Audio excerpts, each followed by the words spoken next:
We are about to embark upon a series of strange and exciting, dangerous adventures. Adventures that will lead us to all parts of the world. Hello and welcome to another Bad Comic Review. This time we're looking at Devil's Reign, Issue 1. This is a 6-part miniseries event from Marvel Comics in 2021, written by Chip Zdarsky, art by Marco Checchetto, color art by Marcio Menez, letters by Clayton Cowles, cover art by Marco Checchetto and Matthew Wilson, assistant editor Danny Kazem and Tom Groneman, edited by Devin Lewis. We start off with Daredevil meeting up with Wilson Fisk. Fisk throws a folder at him that seemingly used to contain a lot of information on Daredevil, including his secret identity. But for some reason, he's forgotten who he is and those papers are blank. And he knows he's forgotten something. In retaliation, he wants to guilt Daredevil into surrendering to him. And by that, he decides on a new strategy to outlaw superheroes. And he's instituting the Powers Act throughout New York. And that means that anybody using superpowers or vigilantism is going to be arrested. He's got the Thunderbolts as enforcers,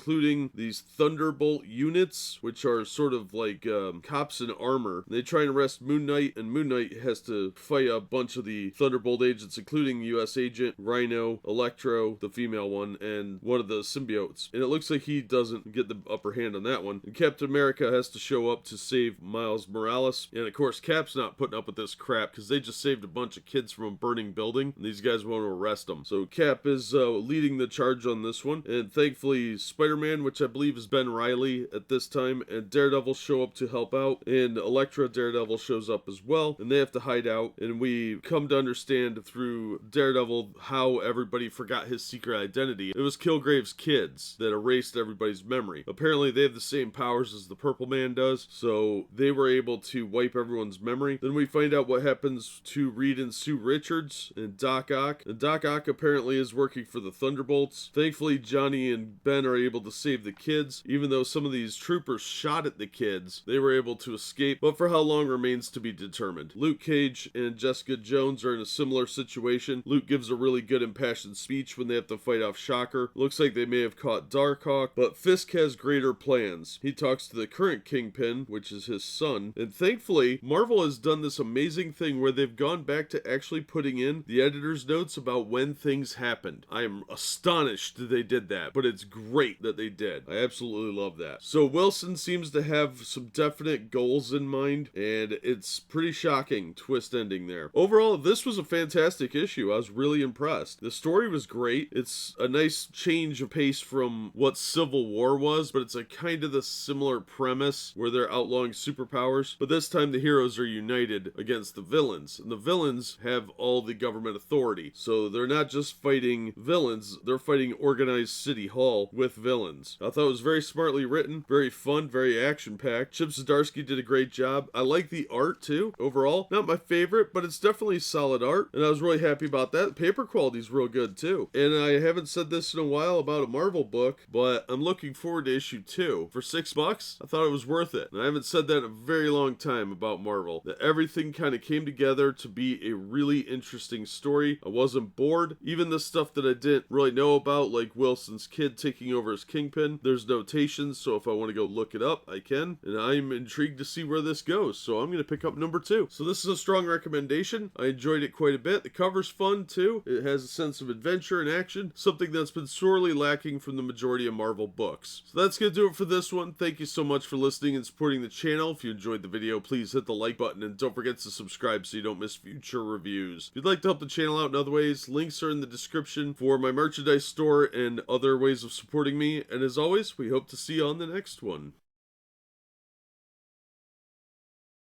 We are about to embark upon a series of strange and exciting, dangerous adventures. Adventures that will lead us to all parts of the world.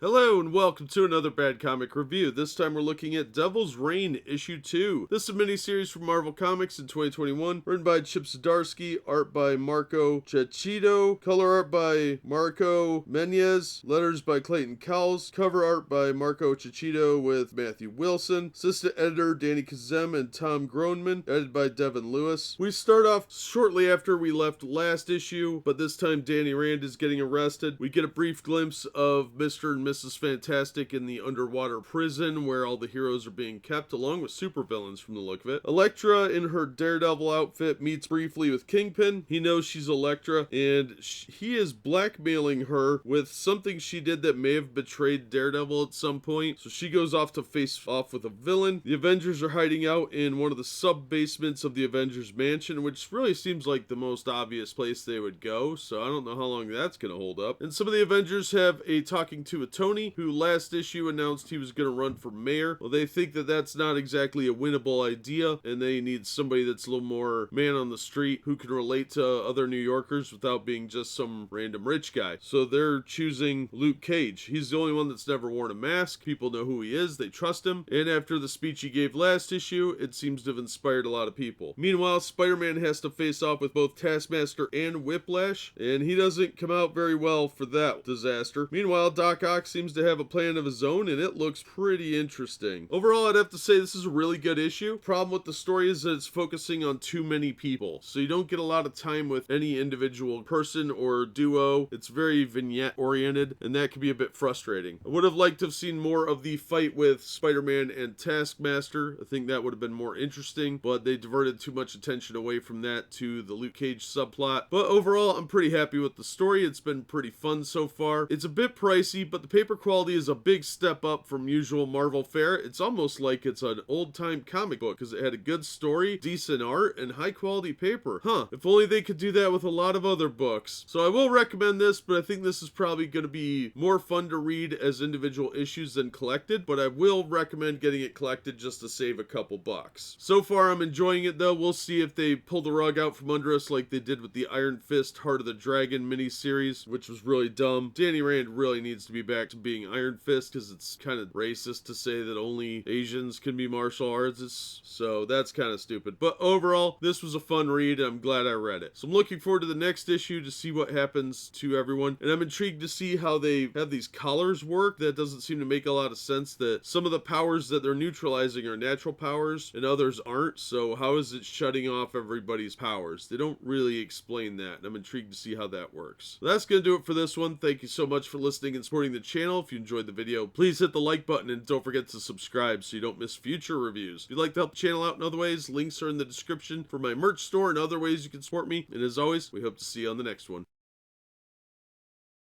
Hello and welcome to another Bad Comic Review. This time we're looking at Devil's Reign issue 3. This is a 6-part miniseries from Marvel Comics, written by Chip Zdarsky, art by Marco Checchetto, color art by Marcio Menyes, letters by Clayton Cowles, cover art by Marco Checchetto and Matthew Wilson, assistant editor Tom Groneman, edited by Devin Lewis. Cover's good, I do like it. I think it works really well for what they're trying to get across here. So Spider-Man's been arrested and he's being interrogated by some generically bad cops from like a 1940s noir movie, and Ben and Johnny show up to bust him out, and the cops don't look like they're gonna give him up, but they do walk out with him. Meanwhile, Luke Cage has started his run for mayor, and Foggy's his legal advisor, and that's not gonna go real well for Foggy. Meanwhile, Wilson has a conversation with the Purple Man and uncovers some really interesting facts that he thinks he can work to his advantage, but he's gotta find some people first. Meanwhile, Otto's real busy assembling his own team, and they are all superior versions of different heroes from different universes. So we have like a superior Wolverine, a superior Hulk, and a superior Ghost Rider. Now obviously those are all Otto possessed, and the heroes are on the move. Daredevil's making some really emotional moves here that really don't look like they're going to end well. And we find out why Iron Man was so upset about Luke Cage running for office. And it's a pretty interesting twist I did not expect. Now there's a really good twist ending that's setting up the issue for a really cool storyline next issue. So yeah, overall this is good middle story. It's not going to be a good issue on its own, but in the context of the miniseries, it's a pretty good installment. The art looks a little rushed. It's not as good or as clean as the other issues. It definitely has a lot more minor problems, and they are all minor problems, but there's a lot more of them. Little things like face proportions being off in certain angles, and sometimes the panels looking a bit hurried, like background detailing not being being there, that sort of thing. But for modern Marvel art, it's not bad. I just think this is a weaker issue art-wise than the others. I don't mind that, though. I thought it was functional. I didn't feel cheated for my money. Paper quality was real good, and like I said, the cover was good and the story's good. So the minor weaknesses in the art, I think, are more due to time constraints and the artist trying to cut some corners. But I'm willing to overlook. Welcome to another Bad Comic Review. This time we're looking at Devil's Reign, issue 4. This is a 6-part miniseries from Marvel Comics, written by Chip Zdarsky, art by Marco Checchetto, colors by Marcio Menez, letters by Clayton Cowles, cover by Marco Checchetto and Matthew Wilson. Associate editor is Tom Groneman, edited by Devin Lewis. So it's been 2 weeks since last issue, and Fisk has unleashed these little drone things that go around arresting people. They're sort of anti-crime drones, and they were designed by Otto Octavius using a bunch of Mr. Fantastic's designs and notes. And he's been getting a whole bunch of cool stuff out of that. And it looks like Otto may actually be seizing a lot of power behind things. Meanwhile, Daredevil goes to visit Foggy in the hospital, who's recovering quite nicely. Meanwhile, Fisk sends some minions out to go get the Purple Man's kids, and Breakout is staged by a couple of heroes. Wilson also has to deal with his son, and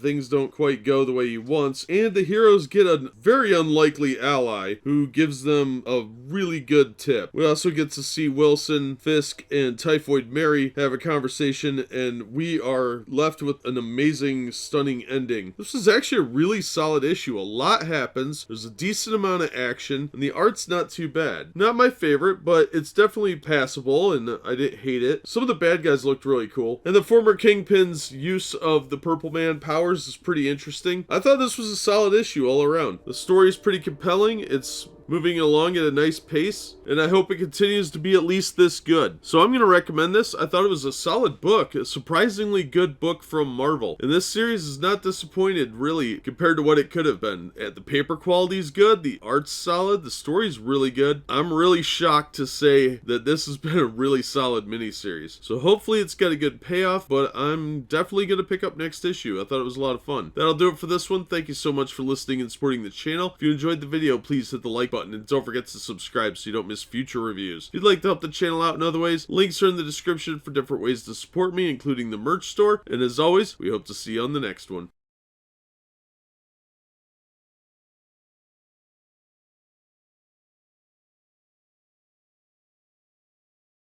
Hello and welcome to another Bad Comic Review. This time we're looking at Devil's Reign, issue 5. This is a 6-part miniseries from Marvel Comics, written by Chip Zdarsky, art by Marco Checchetto, colors by Mariko Menz, letters by VC's Clayton Cowles, covered by Marco Checchetto and Matthew Wilson, associate editor Tom Groneman, edited by Devin Lewis. Now the cover's really cool, but that scene does not happen in the book. We start off with the Thunderbolts trying to take down the Purple Man's kids. Unfortunately, Jessica Jones and the annoying champions show up, and they provide a lot of interference. Jessica has to face off with one of the bigger bad guys in the MCU, and she does not come out the better for it. Meanwhile, the new Kingpin of crime is making moves. He's real sick of the superhero crap. It's bad for business, effectively. And the Kingpin, now with the stunning revelation that he learned last issue, is changing course, and he is effectively unleashing the Purple Man on the superheroes. So the power of the Purple Man, now supercharged because of events of this issue, are going to really make him very, very, very dangerous. And we learned something about John Walker that might be interesting and the key to changing course here, but I'm not sure if that was just kind of a one-off or if that's an ability he has, so we'll see. So the showdown with the Thunderbolts and their opposition gets a little more complicated by Wilson Fisk's actions, and somebody's going to pay a very, very hefty price at the end of the issue. The issue does abruptly end. It doesn't say to be concluded or to be continued on the last page. It just sort of ends. And I expected like a splash page or something, but no, it just sort of ends. Overall, the story was great. I thought it was a really good issue, even though it had the stupid champions in it with fake Nova, fake Spider-Man, fake Iron Man, lazy fake Vision, and very lazy Miss Marvel, who,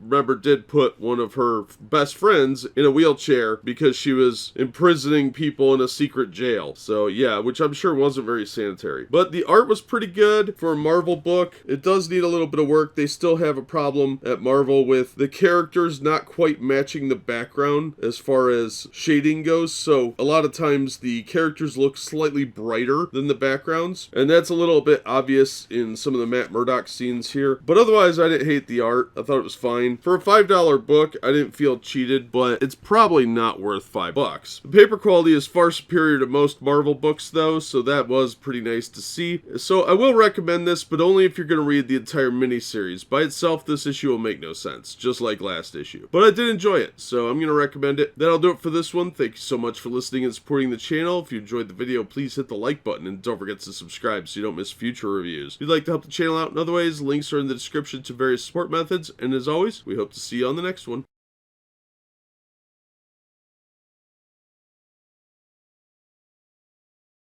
Hello and welcome to another Bad Comic Review. This time we're looking at Devil's Reign issue 6. This is the final installment of a 6-part miniseries from Marvel Comics. This issue was written by Chip Zdarsky, art by Marco Checchetto, color art by Marcio Menyes, letters by VC's Clayton Cowles, cover by Marco Checchetto and Marcio Menyes. Associate editor was Tom Groneman, edited by Devin Lewis. So there's a big fight going on in New York with Captain America and a bunch of the Avengers fighting these mind-controlled people that the Purple Man is having attacked them. Wilson Fisk thinks he's killed Daredevil, but Elektra and Daredevil show up to put the beat down on him, and Matt is willing to kill him. In fact, he's kind of looking forward to it. Iron Man finally shows up for some reason, and so does the Fantastic Four, but the majority of the issue seems really devoted to Daredevil and Elektra putting the beat down on Wilson Fisk. Now, one of the Purple Man's kids tries to stop him, and things kind of get resolved with power dampeners, and it gets wrapped up really quick. We do get a bit of a strange epilogue where Fisk is offered the chance to become president by a couple of pseudo associates that want him to be kind of their proxy. He's not about to have that, so things get pretty messy there. And Daredevil goes off in a new direction as well. This book was very, very rushed in several regards. One of which is it's not explained in here and no reference is given as to how some of the Purple Man's kids lost their powers. That would have been helpful. We've got no resolution as to what happens to the Purple Man or his kid. Are they arrested?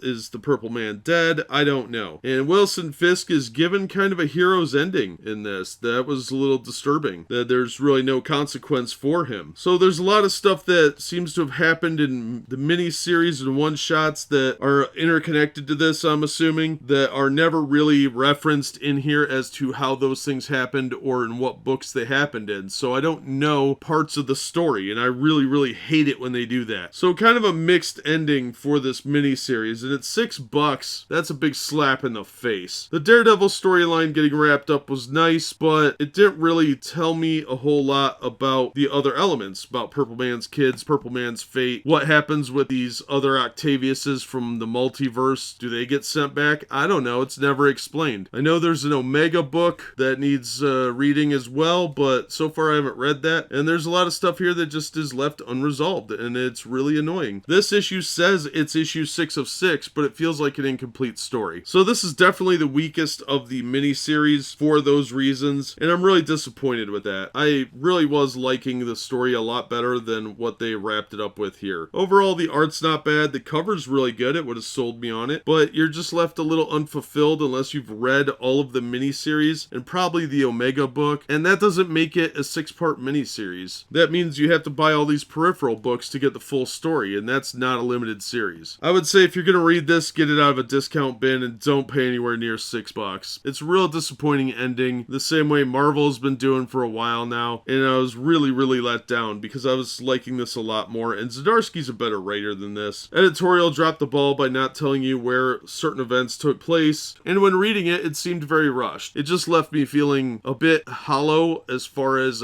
having a complete story in 6 issues like advertised. So yet another Marvel bait and switch. Get it out of a bargain bin or buy the trade really cheap. Beyond that, it's not worth the cover price. That'll do it for this one. Thank you so much for listening and supporting the channel. If you enjoyed the video, please hit the like button and don't forget to subscribe so you don't miss future reviews. If you'd like to help the channel out in other ways, links are in the description to various support methods, including the Patreon where you can get exclusive videos. And as always, we hope to see you on the next one. Hello and welcome to another Bad Comic Review. This time we're looking at Devil's Reign Omega, issue 1. This is a 2022 one-shot that is supposed to wrap up a miniseries that probably should have ended with issue 6. But no, we have to have an end cap for some reason. And this is actually an anthology, not a single issue, and despite the fact that Daredevil and Elektra are on the cover, they're barely in the book. So we have 3 stories. Fall and Rise, written by Chip Zdarsky, art by Rafael De La Torre, colors by Federico Blee. Then we have Mayor for Hire, written by Rodney Barnes, art by Guillermo Sana, color art by Degio Lima. Both stories were lettered by VC's Clayton Cowles, with associate editor Tom Groneman and edited by Devin Lewis. Then the third story is Cleaning House by Jim Zub, art by Lucino Vecchio, color art by Carlos Lopez and Java Tartaglia, letters by VC's Joe Sabino, assistant editor Martin Biro, associate editor Annalise Bisa, edited by Tom Brevoort. The cover by Inuk Lee is actually really good. I like the cover a lot, but it's very deceptive. The first story, Fall and Rise, takes place during the funeral of Matt Murdock. Luke Cage is already mayor, somehow, because the election must have been held and they didn't bother having a funeral. And Butch tries to show up to the funeral and nobody wants him there because he's the kingpin of crime now. And Daredevil talks to Luke on a rooftop for a few minutes before they go and break up a bank robbery. And for some reason, the Thunderbolts show up and try and arrest Daredevil, and the Thunderbolts tell Luke Cage they don't work for him. We also learn the fate of the Purple Man's son, who's going to get adopted. Oh boy. The art in this story was a mixed bag. The colors are really well done, but the art definitely needs some work. The artist understands perspective shots just fine, but there's a distinct lack of detailing, and some people's heads look very uncanny valley, especially Foggy Nelson. Others look too smooth. I think the artist really needs to work on faces quite a bit. The second story finds Luke Cage breaking up the Thunderbolts, who are working with Crossbones, and just going in and beating the crap out of them, calling them corrupt, etc. Monica Rambeau assists, and he tries to recruit her to lead the Thunderbolts. Overall, I thought the art was pretty well trash on this. It's very amateur hour. Perspective shots really leave a lot to be desired. The artist understands the concepts. They just need to really work on body proportions. Luke Cage goes from hilarious 1990s with very little definition drawn in to being more of a normal muscular human. I don't know how this art got approved. This looks like something that should be in the indies. It's very cartoonish and over the top. The third story, however, has the worst art, and this should have been the second story because it seems to tie in better with the timeline if you'd put this before the second story. And the art here is just a complete mess. Bodies look very disproportionate and awkward. Perspective is really corrupted a lot of times by people looking like their arms are T-Rex arms, and people's heads don't look very well drawn. So there's a lot of detailing that's lacking, and the art is just hideous. The story itself was pretty lame. It's just about Luke giving his first speech as mayor-elect or whatever. It was very boring and should have been put in between the other 2 stories. The first story was probably the best written. It just didn't really go anywhere or have anything to do with anything. This was a completely unnecessary book, with the exception of explaining what happened to the Purple Man's kid, which should have been mentioned in the 6th book of the miniseries. This is just a complete waste of $5. Paper quality's trash, especially compared to the other issues of the miniseries that all had pretty good paper, and this was obviously an afterthought and a cash grab, so I won't waste my time. This is a complete joke of an issue with very little to contribute to the storyline. So I'm not going to recommend it. I think this was just a waste of money. If you pull it out of a bargain bin, make sure you get it for like less than $1, because it's just not worth it. So a completely mixed bag of really unimportant, pointless things that have nothing to do with anything. The first story had a lot of swearing in it too, so there's little graphics everywhere to hide the swear words, and it really detracts from the story to the point where it was predictable and annoying. So there's nothing really here. Just skip this one. It's a giant waste of money. That'll do it for this episode. Thank you so much for listening and supporting the channel. If you enjoyed the video, please hit the like button and don't forget to subscribe so you don't miss future reviews. If you'd like to help the channel out in other ways, links are in the description to various support methods. And as always, we hope to see you on the next one.